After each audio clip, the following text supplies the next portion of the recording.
My name is Nthabiseng Nooe. I am practically a veteran at the University of Pretoria. I've been living in Pretoria for 7 years and I am from Velkom.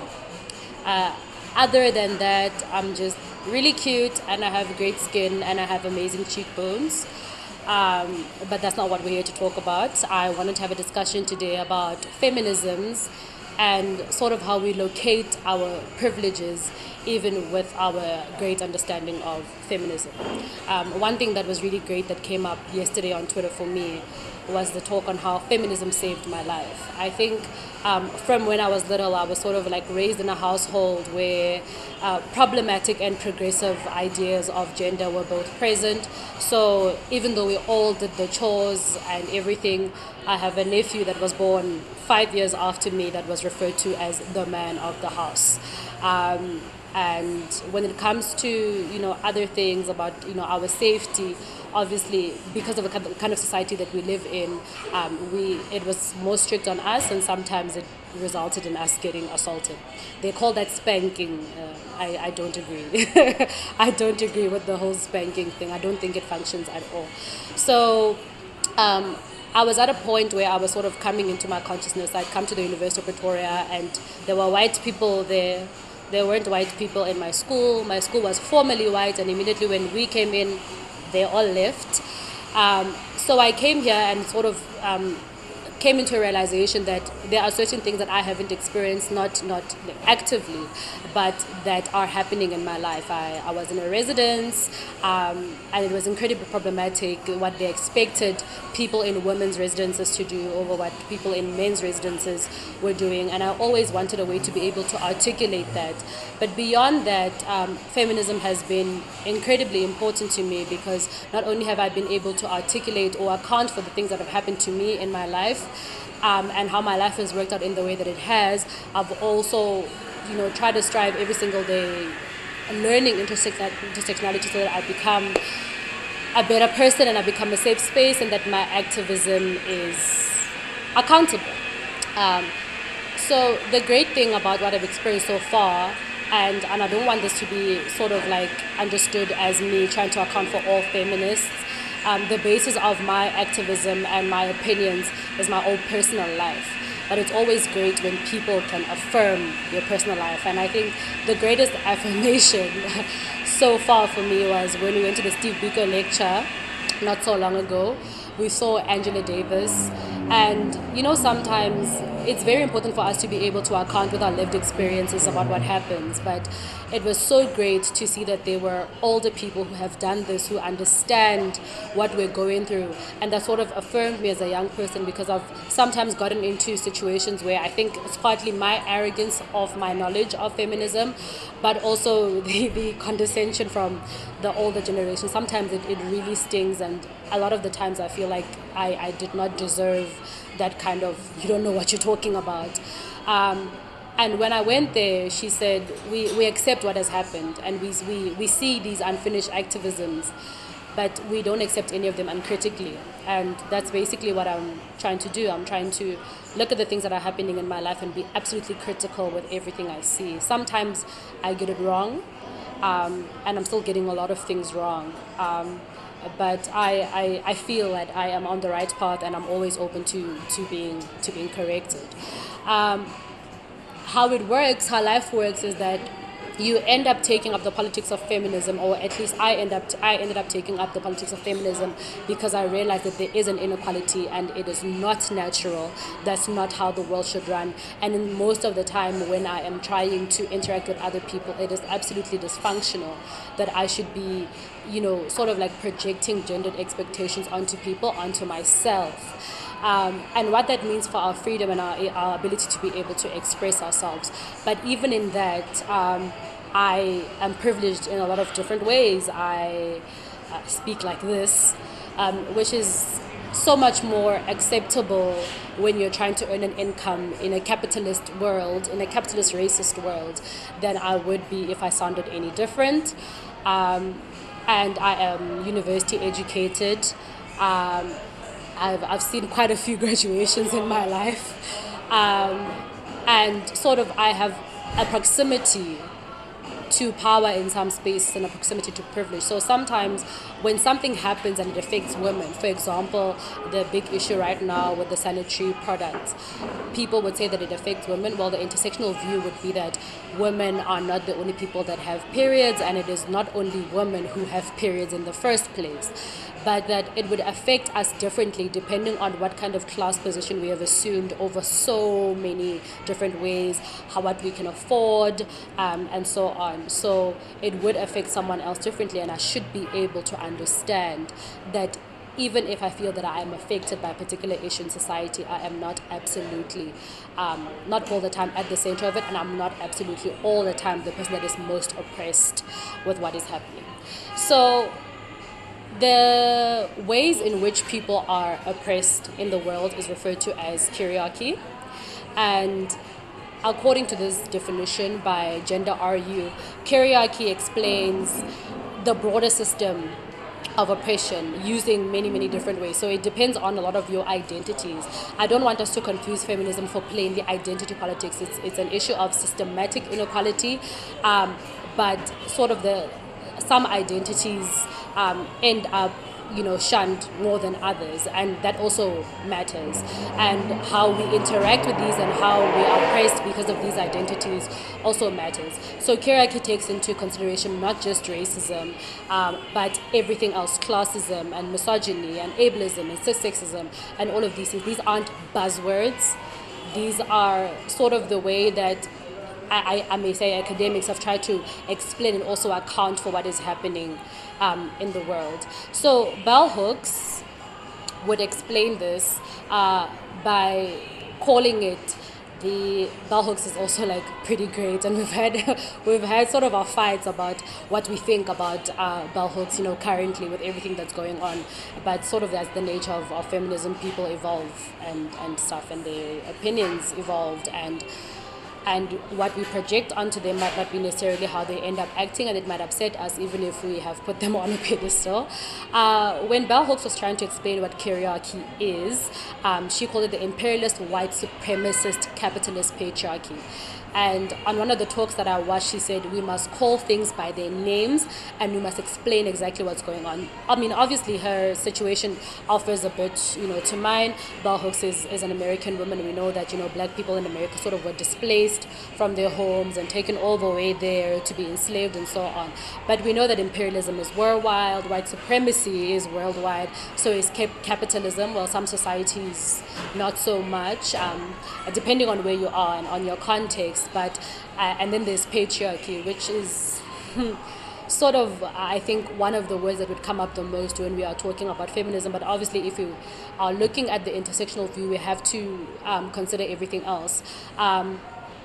We have to think also how people's lived experiences are affected by these structural inequalities. I mean, some of the things we might think, they're just okay, and sort of also like a conversation that has been happening a lot lately is a conversation about fat shaming and so on. And we need to understand that sometimes it's not going to be solved just because we're going to stop fat shaming people. There is so much going on.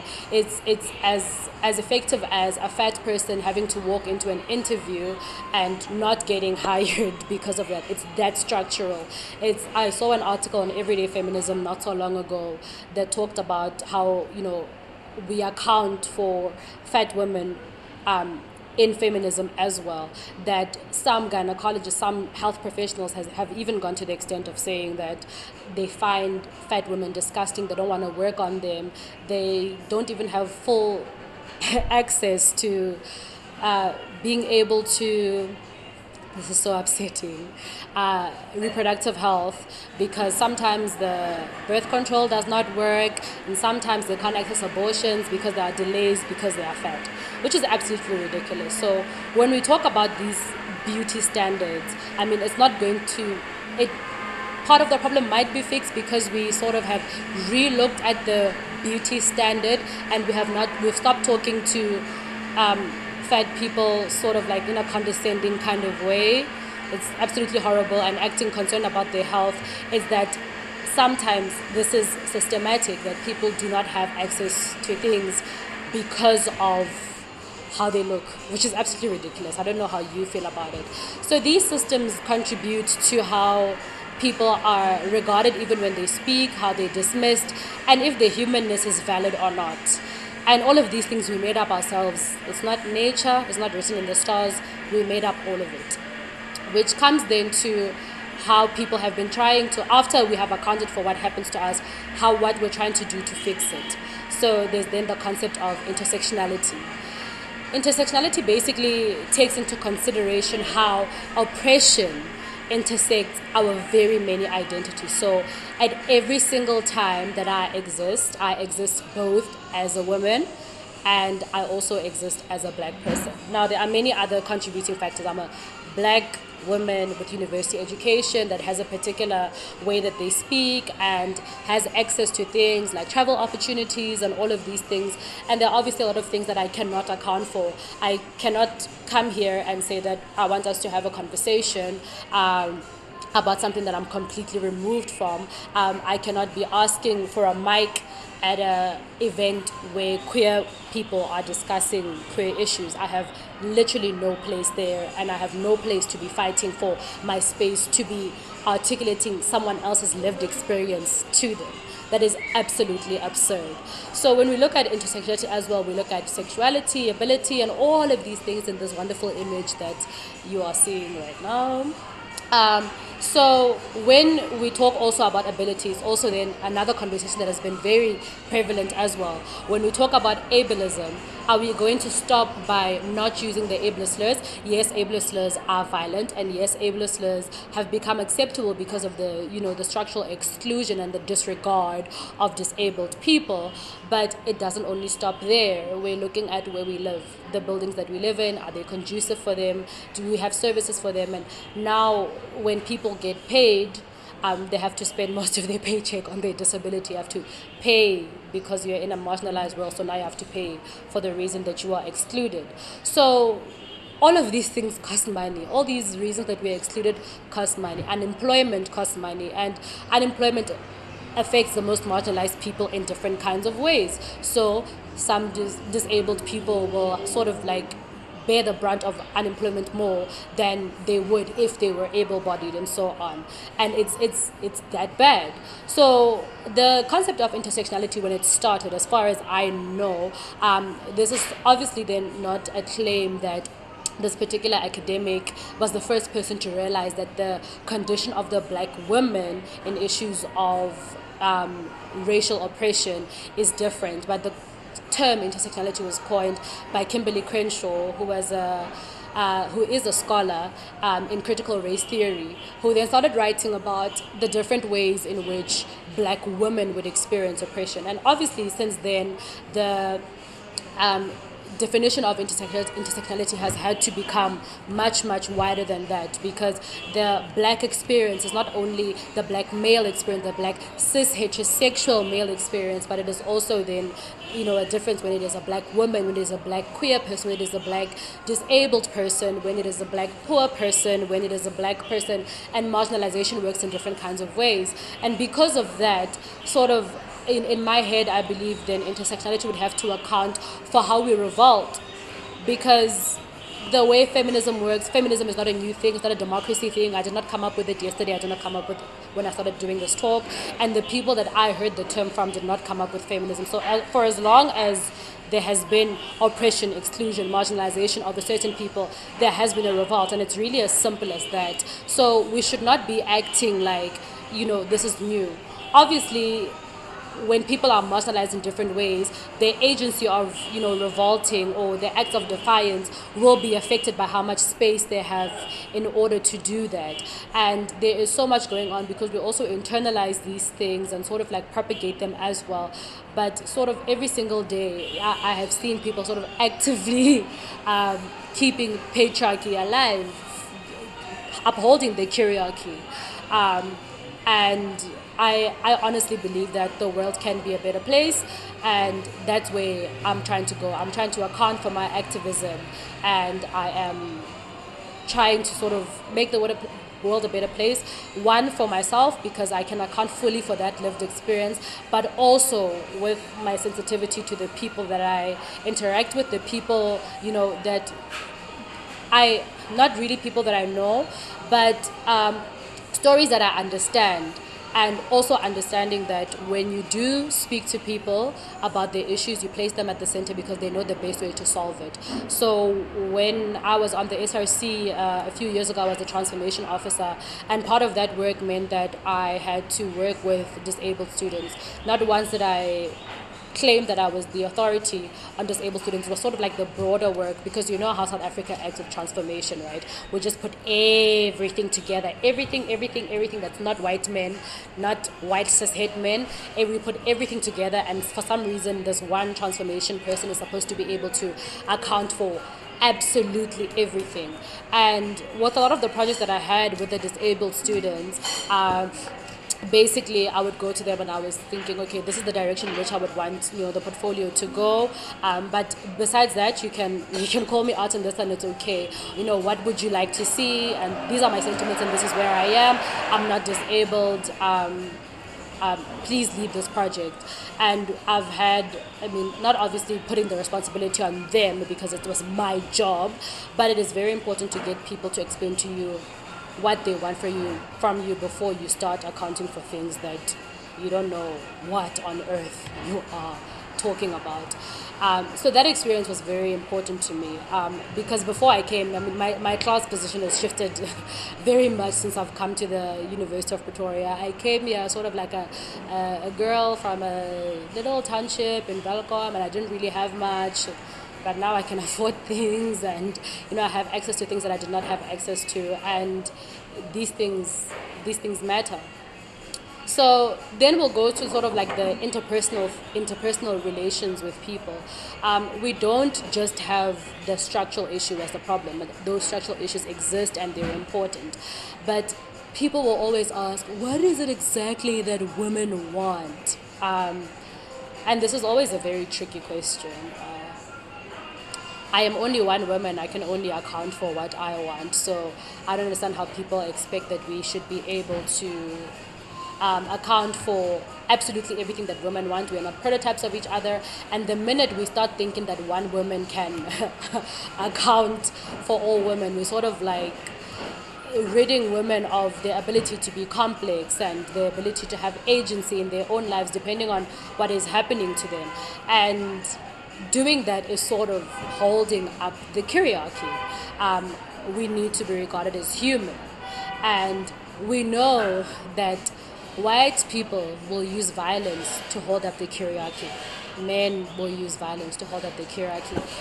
Able-bodied people will use that, will use violence to hold up the hierarchy, and so on. So we have all these situations. Cis people exercise violence every single time. I'm a cis person myself, and I know that before I was aware of how problematic I was, and I still get it wrong, and which is wrong because I should be treating this with the urgency it deserves. But sort of that cis sexism is absolutely ridiculous, and we use violence each and every single day to uphold the hierarchy.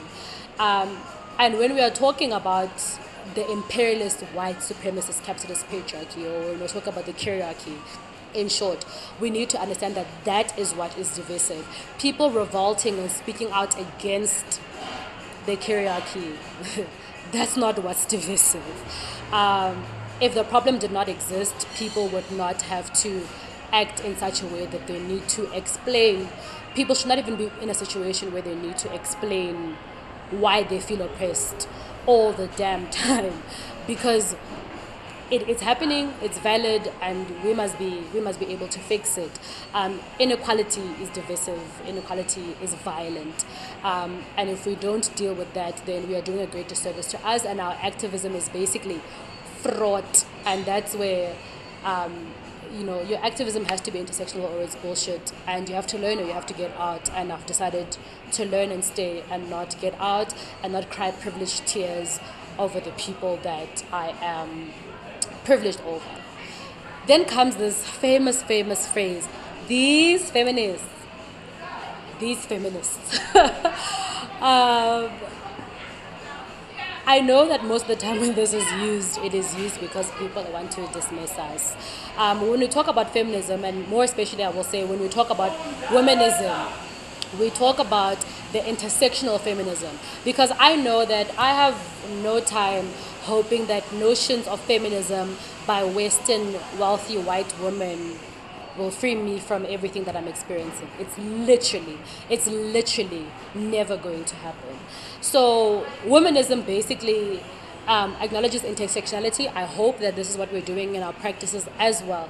And we need to understand that it would mean that agency would look different as well, depending on where someone who is, participating in an act of defiance, how they participate in that. The most marginalized people, or the people that are affected by, a structure, the sort of like the harshest, have the receipts. Their lives are the receipts. And they can back their rejection of the status quo. I can back my rejection of patriarchy because I've got the receipts. Find me, Puma Sizolwa. It's fine, let's do it. So I understand that equality and equity is possible, but this would mean sort of dismantling everything, maybe setting it alight. Okay, I'm joking, I'm not joking. And sort of, trying to get to a point where we don't have to fight to live, because being on earth is already a trip as it is. Life is a very weird fit for humans, but we are here and we are doing it. So one thing that I've learned to understand, even in situations where I understand that I'm oppressed, is knowing to understand that within my privilege. And then this might take us into a conversation about these allies. What are allies? What are they supposed to be doing? What is the function of these allies?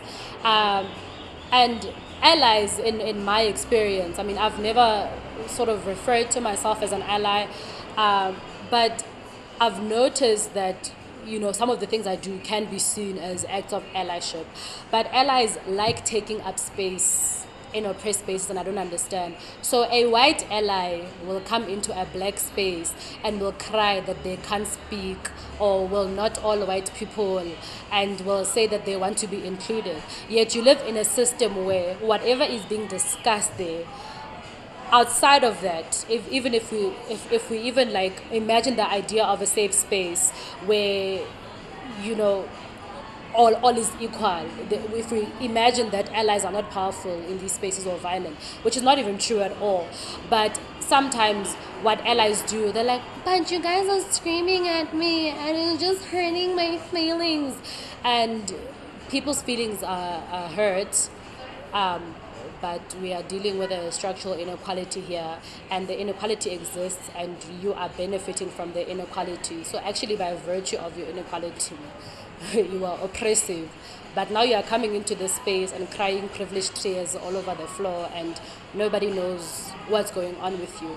So there's been a lot of, problematic things happening there. And when I sort of like discovered the term allyship, I thought, oh, okay, so people are accountable for what they're saying, they're making themselves safe spaces, and they make sure that their activism makes sense. And then I assumed the label feminist, and then men came, and then they cried that I scream at them, and I don't understand why you're mad that I'm screaming at you, because you are benefiting from the patriarchy. So be mad, I'll be mad, let's all be mad, I guess, if that's what works.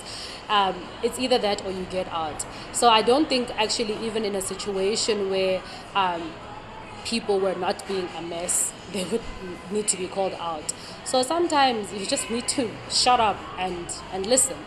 And allies are messy, and people that are privileged in spaces that people are creating for themselves to speak, and they say, I'm here to help, are often really a mess, and they're serving their own agendas and serving their guilt, and guilt has never helped anyone. So it's very weird. So we need to be aware of our privilege as well. Is something that affects women, is it going to affect me the same as it would affect the next woman? and to assume that I'm the center of everything is absolutely ridiculous.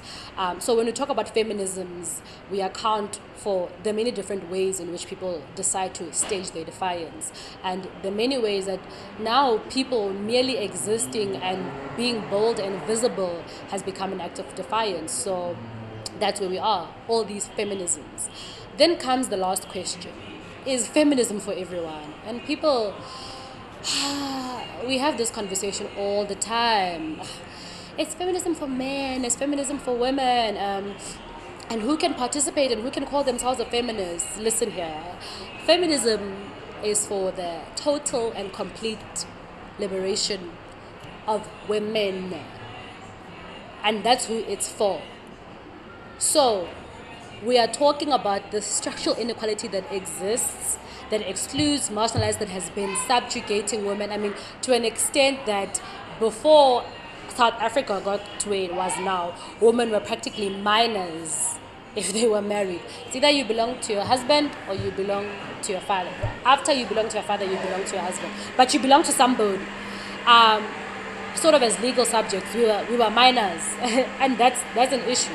So now we've come to a point where they're like, hey, we have this really nice constitution and it's so intersectional. And I've heard that actually part of Kimberly Crenshaw's work was used in the compilation of our constitution. And people will be like, but we are equal now, but are we really? And if we are, why am I sitting here talking about this? And if we are, why am I so scared to walk down the road? And if we are, why am I taking an Uber that costs me all the money to get somewhere where I can get that costs me less money because it's at night and now I have to pay for the safety because it's newing out here? So feminism is for the liberation of women. If you're going to be getting into formation and deciding that you want to feminist with your life, you need to understand who it's for. As a byproduct, men might be free from having to be paternalistic, and some of them apparently enjoy it. Men might be free from having to be our caretakers. Men might be free from having to basically, apparently, take care of us, although it's been proven that women take care of themselves a lot if they're given the opportunity. And the only reason we can't afford to take care of ourselves because we're economically excluded. That it is for women. And our kids might do better, not mine, because I'm not dabbling in children. And men might be able to express their feelings and experience feelings other than being horny and being upset. But at the end, feminism is for women. I am oppressed and I am privileged at other times. And that's my take on feminisms and intersectionality. Done. Shout outs, No shout outs. I guess, I mean, the people that built my feminism are fellow black women throughout my life. And it started simply when we were little, when we were in primary school, you know, the girl power thing. And it was very simple at that time. You know, it was girls being happy that the girl has the highest mark in class because it was newing and people thought the boys are the smart ones. They're like, whatever. And so it started with that, and sort of I've grown, and Twitter has also been very lit. I only joined Twitter like much later, maybe 2012. And when I got onto there, you know, there were people that were linking me, read this, and this is my experience, and this is my experience. So when I started, it was first like the think pieces. It was the age of the thought leader. At that time, Malin Godin thought leader was buzzing, News 24 Voices was buzzing, and that's what was happening. We were reading. And a lot of the experiences, you know, were from the readings, but some of the readings were like a bit, you know, I need to be smart. And I've seen like now, you know, people want to account, sort of like give the meat of their work comes from the fact that I have experienced this, I know this, and I know that. And that has been very important to me. So my feminism keeps evolving every single day. And maybe if you went through my timeline from like last year, or if you went on my Facebook, you'd think, this girl, that's what she was thinking 4 years ago. Now she's thinking that she's an absolute hypocrite. No, I've grown up. I reason better now. And it's okay. I still have to account for, you know, thinking the stuff that I did think and thinking that it was cool enough to be published on the internet. But I am at a point now where I know that I'm not doing anything and I'm trying not to harm anyone. And if I'm even going to claim any position in any activist space, that I must know and I must have an understanding of what is happening around me and know sort of which people will be able to account for what is happening.